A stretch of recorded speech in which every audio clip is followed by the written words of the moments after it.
Le fameux Abou Bakr el-Baghdadi, du haut de ce minbar, justement, clamait haut et fort le retour du califat. Pourquoi ce retour et pourquoi il y a, malgré tout, une adhésion par des milliers de gens à son discours? Alors, si on file la métaphore psychanalytique, s'il y a un retour du refoulé, c'est que le travail de diagnostic n'a peut-être pas été le bon. Je dirais que Hassan al-Banna, très clairement, dans l'ensemble de ses épîtres, revendique le califat. Et il est vrai, par ailleurs, que Saïd Qutb, son concitoyen, et Aboul A'la al-Mawdoudi, l'indo-pakistanais, étaient favorables à ce qu'ils appelaient la souveraineté de Dieu, au détriment de la souveraineté du peuple. En quelque sorte, l'État devait être la caisse enregistreuse de normes transcendantes et transcendantales. Mais ce sont des poncifs qu'on a déjà connus. Oui, mais malheureusement, malheureusement, selon le point de vue duquel on se place, c'est que l'idéal califal est encore caressé par certains musulmans observants. Certains sont convaincus aujourd'hui, on ne peut pas faire de proportion, mais sont convaincus que si le califat devait advenir, peut-être pas sur le modèle d'Abou Bakr el-Baghdadi, ce ne serait pas une mauvaise chose. Je vais vous donner un exemple très concret. Il y a quelques années, j'interrogeais l'ancien porte-parole en Europe des frères musulmans. Et il rationalisait le rapport au califat en disant, il ne s'agit pas de dire qu'il y aurait un califat sur le modèle ancien, mais sur le modèle de l'Union européenne.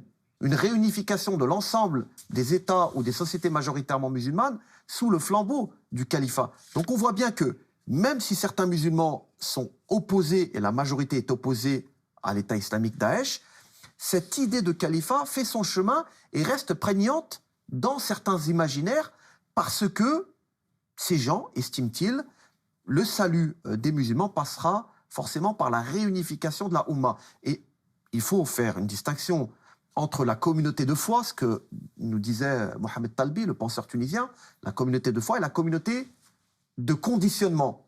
Communauté de foi, c'est se sentir en empathie avec un musulman, quelle que soit sa situation sur le globe. La communauté de conditionnement, ce serait vouloir réduire l'autre au même. Et c'est là où transparaît le danger. Karim Ifrak. Si al-Baghdadi, ou plutôt les idéologues qui l'entourent et qui portent toute la pensée, toute l'idéologie de l'État islamique Daesh, ils ont réussi à percer, entre guillemets, à percer, c'est parce que leur discours idéalisé au maximum. Lorsqu'on essaie d'analyser ou d'autopsier l'expérience du califat dans le monde musulman, ça a toujours été un échec. Bien évidemment, ça a toujours été idéalisé parce que d'un califat à un autre, il faut toujours légitimer le processus et en même temps le sublimer pour montrer que nous sommes sur une expérience humaine à la frontière du surhumain. Alors on a tenté toutes les solutions, le progressisme, l'Arabie, le panarabisme, le marxisme, tout a échoué. Quelle est donc la solution aujourd'hui? Alors il faut rappeler également, et c'est la raison pour laquelle nous sommes tous engagés collectivement dans cette bataille ou de cette lutte des idées ou de la pensée, c'est que l'État islamique émerge dans des conditions géopolitiques particulières. On revient encore à l'autonomie des acteurs, les musulmans sont responsables, mais et puis l'intervention des grandes puissances. Bien sûr, quand les États-Unis d'Amérique interviennent en 2003, la naissance de l'État islamique est postérieure à cette intervention. Alors, il y a une autonomisation ensuite des groupes et des organisations. Et ce faisant, la responsabilité leur incombe dans ce qu'ils font et qu'ils perpètrent. Mais l'aventurisme, parfois aussi, de nos États-nations a conduit à des situations de blocage qui doivent en partie à la théologie religieuse, à la théologie musulmane, mais aussi aux impérities des puissances occidentales. Que faire? Quelle est donc pour vous la perspective? Quelle est la sortie pour que des sociétés musulmanes passent, je dirais, sur l'autre rive, c'est-à-dire l'émancipation et la démocratie, pour ne pas l'oublier? On pourrait imaginer une espèce d'organisation à l'international du monde musulman, mais il ne faut pas être naïf parce que chaque partie qui constitue ce monde musulman, elle a ses propres réalités attachées à une géopolitique, à une histoire, à une culture, qui fait que les attentes des uns ne seront certainement pas ceux des autres, et du coup le consensus ne pourra pas exister. C'est pour cela qu'il faut travailler peut-être de concert, sans avoir cette naïveté de croire que tous ensemble on va construire une nouvelle planète. Hawa Seneguer. Alors je me garderai de toute prospective pour caresser la perspective. On est dans un processus objectif de sécularisation qui échappe aux acteurs. Si on parle de la rive sud de la Méditerranée, il y a un processus de sécularisation qui prend du temps, mais les idées circulent, s'interpénètrent. et donne naissance à des modèles inédits. Donc, ce que l'on observe, même si la religion reste encore un élément structurant des pouvoirs politiques, il y a ce phénomène de sécularisation qui s'accompagne d'une individualisation du croire. Merci infiniment de nous avoir accompagnés tout au long de ces 2 émissions. Pour continuer à débattre et en lisant un certain nombre d'ouvrages de vous, Hawa Seniger, Petit et précis d'islamisme, des hommes, des textes et des idées, aux éditions L'Harmattan, un ouvrage qui est aujourd'hui un des manuels les plus intéressants en ce qui concerne la question du califat Ali Abdelazir, l'islam et le fondement du pouvoir, où il remet en cause totalement l'idée qu'il y aurait un califat immanent. C'est une construction historique traduite par le grand islamologue Abdou Filali Ansari aux éditions La Découverte. Mohamed Charfi, tout à l'heure, vous l'avez évoqué. Islam et liberté, le malentendu historique, tout un programme. Albin Michel, Fatima Mernissi, Islam et démocratie chez Albin Michel. Il vient de sortir Pierre-Jean Luisard, La République et l'Islam, aux racines du malentendu. C'est un livre qui restitue le rapport entre l'islam et la République depuis quasiment Napoléon jusqu'à aujourd'hui, aux éditions Taillandier. Et puis, Rouvrir les portes de l'islam, Homero Maranjou Peria, aux éditions Atlante. Et enfin, Former des imams pour la République, l'exemple français, sous la direction d'Olivier Bobineau, aux éditions du CNRS, un organisme que vous connaissez très bien parce que vous y êtes. Merci infiniment de nous avoir accompagnés. Merci à vous. Prochain rendez-vous dimanche prochain. D'ici là, je vous souhaite une très belle journée, excellente semaine. À très bientôt sur France 2. Au revoir. Allahumma salli wa sallim wa barik ala sayyidina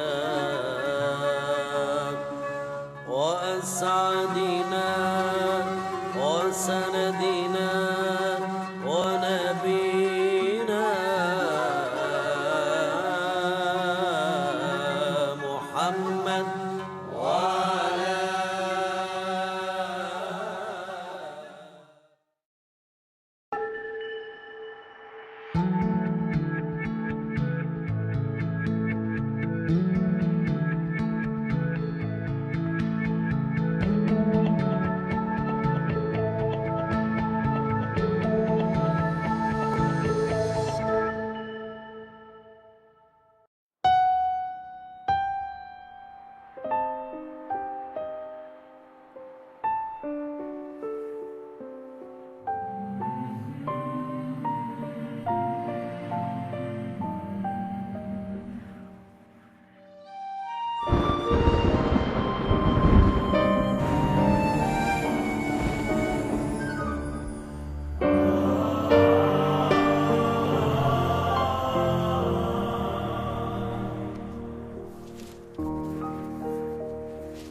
Bonjour, bienvenue à l'émission Bereshit à l'origine.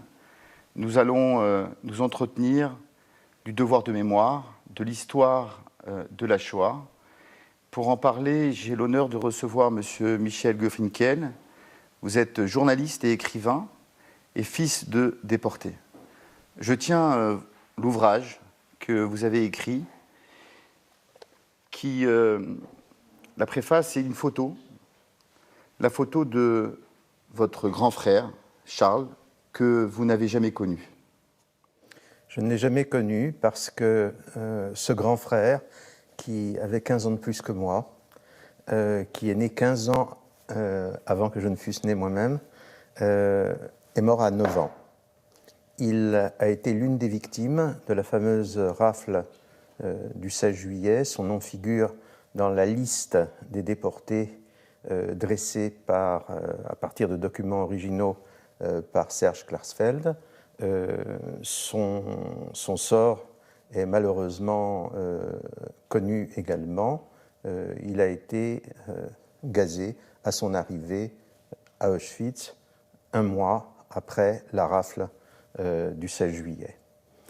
Et ce petit garçon, qui est mon grand frère, il a toujours fait partie de ma vie, de mon environnement familial. Il s'était trouvé que des amis de mon père avait pu lui donner, après la guerre, 3 photos de son fils, 3 photos seulement, dont celle-ci qu'il avait fait encadrer et qu'il gardait dans l'atelier de tailleur chez nous, à la maison où il travaillait. Et donc, cette image était pour moi extrêmement familière. Je savais que c'était mon grand frère. J'étais un petit garçon, je voyais un autre petit garçon. Je savais que c'était mon grand frère, je savais qu'il n'était plus là. Tout cela, on me le disait. Les détails, j'ai peu à peu compris ce qui s'était passé. Peu à peu, on m'a expliqué dans quelles circonstances il avait pu disparaître. Mais cette figure est si proche de moi qu'aujourd'hui encore, cette photo, aujourd'hui, elle est sur ma table de travail, sur mon bureau. Quand j'écris, j'ai le portrait de mon frère en face de moi. C'est une image extrêmement proche, extrêmement affectueuse. Mon père a été arrêté 1 an avant la grande rafle. Il a fait partie de la première rafle de Juifs à Paris, la rafle des Juifs étrangers qui ont été incarcérés pendant 1 an dans les camps de Pithiviers et Beaune-la-Rolande, au sud de Paris, près d'Orléans.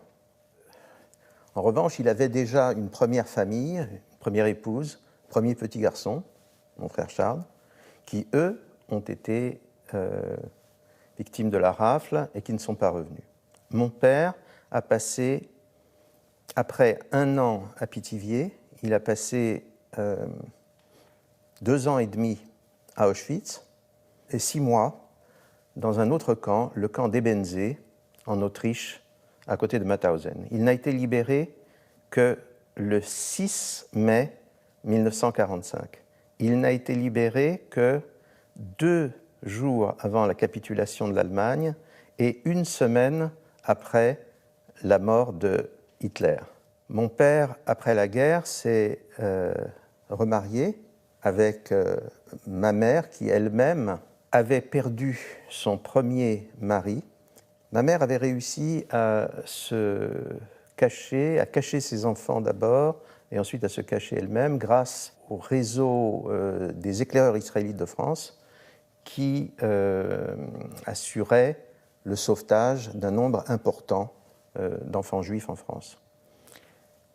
Mes parents, donc, se sont mariés en 1947 et j'ai grandi dans une maison, dans un foyer, dans une famille très juive, aussi juive que cela était possible dans les années 50.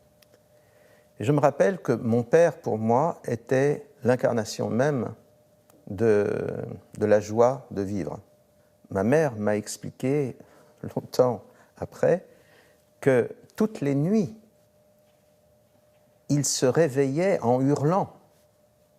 Il était en proie à des cauchemars, à des souvenirs dans sa vie diurne, des souvenirs obsédants de ce qu'il avait vécu. Vous évoquiez la mémoire de votre cher père. Comment vous comprenez son comportement, son attitude, sa conduite, de rester, malgré tout ce qu'il a vécu, d'être un survivant des camps de la mort? Comment est-il possible pour votre père de continuer à vivre et à faire preuve de joie? Comment vous l'interprétez? Comment vous l'avez vécu? Vous me posez là une question vraiment, vraiment difficile, vraiment troublante.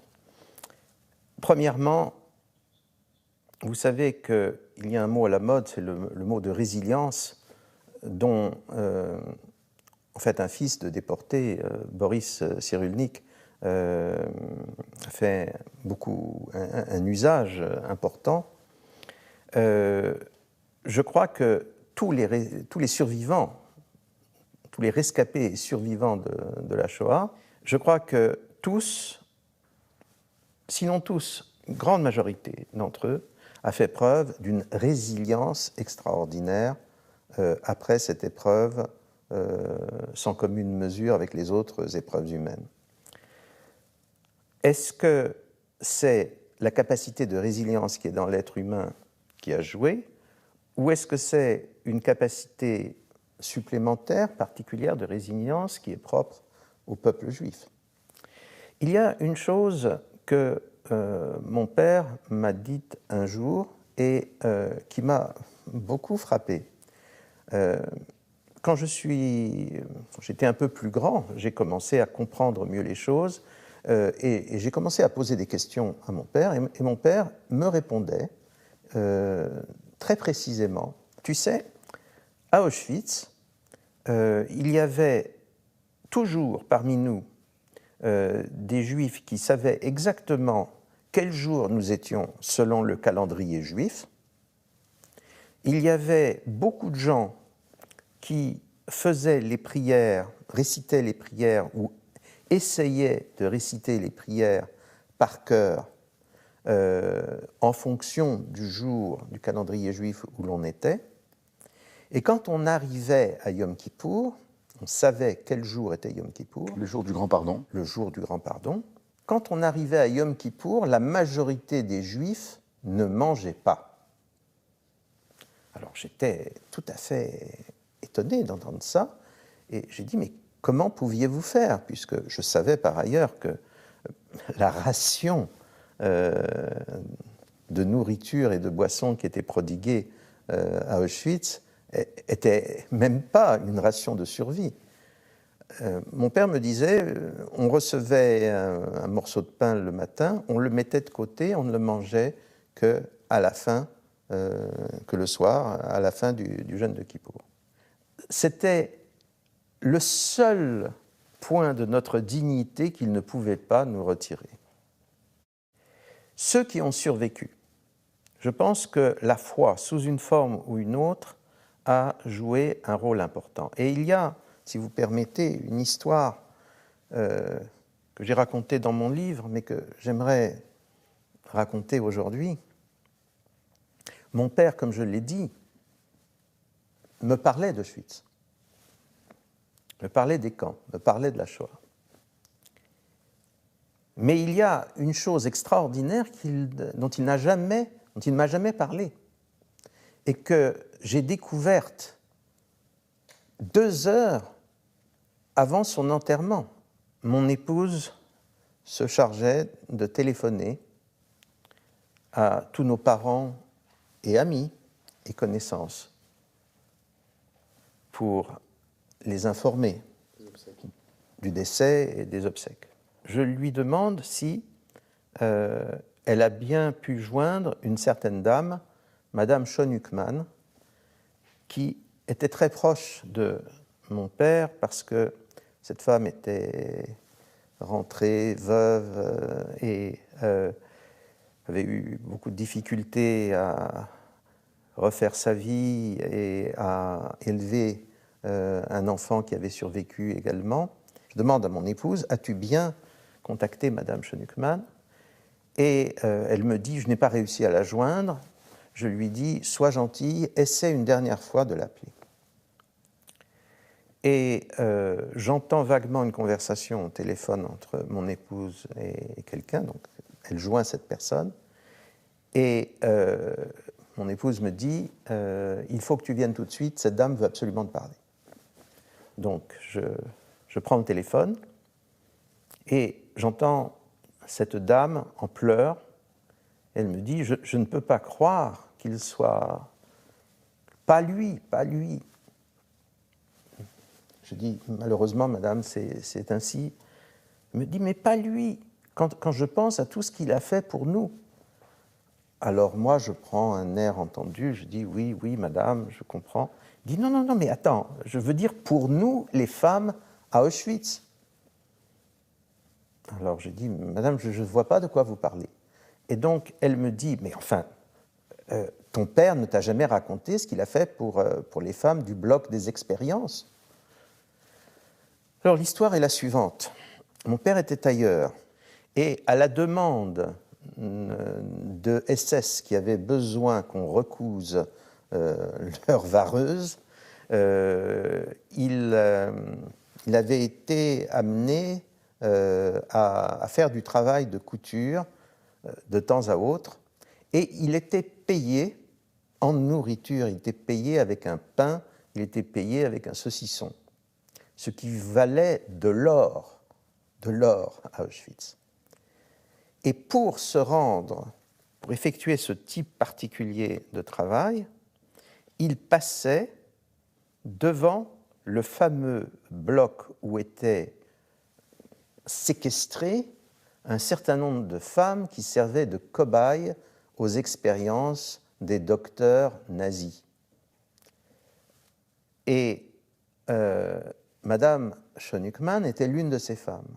Ces femmes, quand elles voyaient un déporté juif dans ce secteur, elles savaient que d'une façon ou d'une autre, ce déporté juif n'était pas un déporté ordinaire, donc elles l'appelaient par un soupirail. Elles étaient séquestrées dans un sous-sol, elles l'appelaient par un soupirail et elles disaient « Pitié, pitié, nous mourrons de faim, pitié ». Et cette dame a dit « Personne ne s'est jamais occupé de nous, sauf ton père, qui à chaque fois qu'il passait, nous donnait la moitié de son pain, la moitié de son saucisson. » Michel Gurfinkel, merci de votre témoignage extrêmement émouvant sur votre père et sur le devoir de mémoire que vous transmettez aux jeunes générations. Merci à toutes et à tous de nous avoir suivis et je vous dis à très bientôt.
Dire que j'ai connu